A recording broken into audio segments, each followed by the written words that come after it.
Hey everyone, so you're running a Linux server, right? Especially if it's a Red Hat-based system, you're going to run into firewalled. Today, we're going to totally demystify it. Think of this as your 5-minute masterclass for getting a handle on that crucial barrier between your server and, well, everyone else. All right, let's jump right in.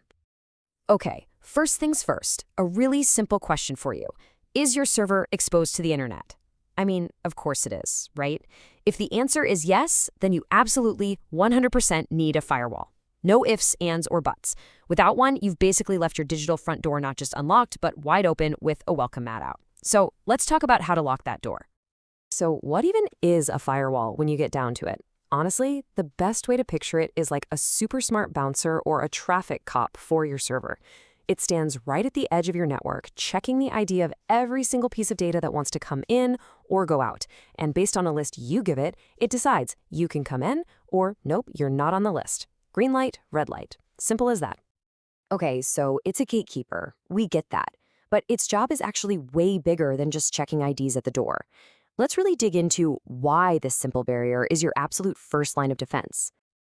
Yeah, obviously it filters traffic. That's its bread and butter. But it also does something way more clever. Something called preventing lateral movement. Now, what's that? Well, imagine the worst happens and an attacker does get past your defenses and into one of your less important servers. A well-configured firewall can act like a digital jail cell, trapping them right there. It stops them from hopping from that server over to your really important stuff, like your database server. It's a key part of this idea called defense in depth. Think of it like a castle with multiple walls. The firewall is that huge, strong outer wall. Okay, enough theory. Let's talk specifically about firewalled. And here's the good news. To really get good at it, you only need to understand two main ideas, just two building blocks, zones and services. I promise, once you get these two, the rest is a piece of cake. Now, you might have heard of the old school tool IP tables. That was the OG. But the big problem with IP tables was that it was, well, static. If you wanted to change a rule, you often had to restart the whole thing, which could drop active connections. Not great. FirewallD is the new kid on the block, and it's dynamic. That means you can change rules on the fly in real time with zero interruption. It's way more user-friendly because it uses those two concepts we just mentioned, zones and services, instead of the super cryptic raw rules that made IP tables so intimidating. So let's tackle that first concept, zones. What in the world is a zone? Just think of it as a trust level, like a security clearance badge. You get to decide how much you trust any given network. So a random connection from the internet, that gets a public zone badge, basically zero trust. But a connection from inside your own office, that gets an internal zone badge, high trust. And each of these zones, or badges, has its own unique set of rules about what it's allowed to do. And there are a few common zones you'll use all the time. The public zone is the default for everything, and it's super paranoid. It trusts absolutely nothing. Then you've got internal, which is for your trusted buddies on the local network. But my favorite one, it's drop. The drop zone is a total black hole.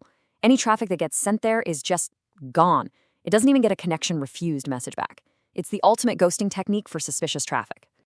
Okay, on to concept number 2, services.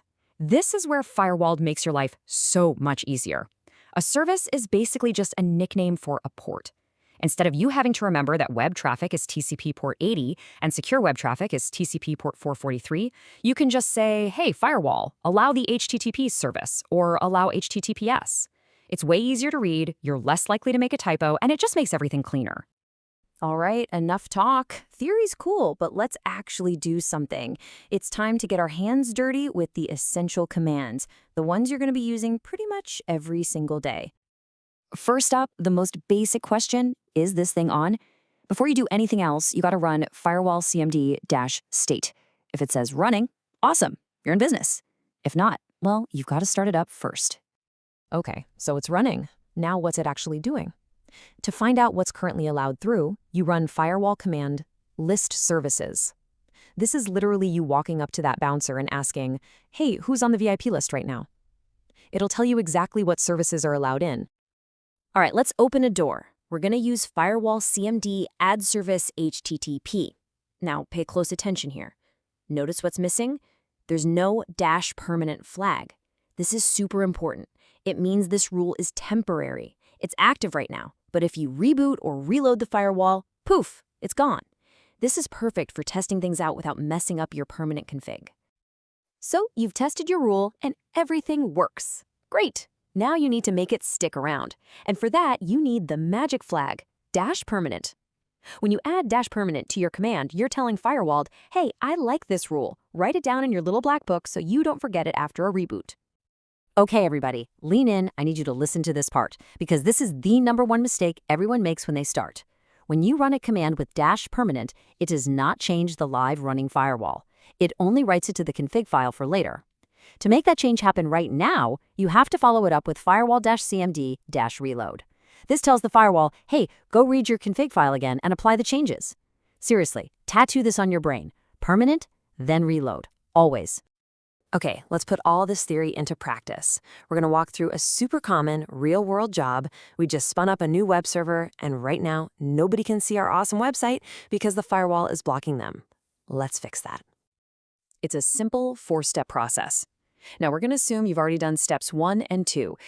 Installed the web server and made a test page. We're going to focus on the fun part, steps 3 and 4, the firewall magic. So for step 3, here's the command. You can see it right there. We're telling Firewall to permanently add the HTTP service. This is us telling the bouncer, hey, from now on, anyone who says they're here for the HTTP party is allowed in. Simple as that. And now for the final crucial step. Step 4, we run firewall cmd-reload. And bam, the second you hit enter, that permanent rule we just added becomes the live rule. Our web server is officially open for business. The website is live. It really is that easy. Okay, so now you've got the basic moves down. You know the workflow, but going from a beginner to a pro isn't just about memorizing commands, it's about knowing the little tricks and traps. So let's cover some key do's and don'ts that'll save you a ton of headaches down the road.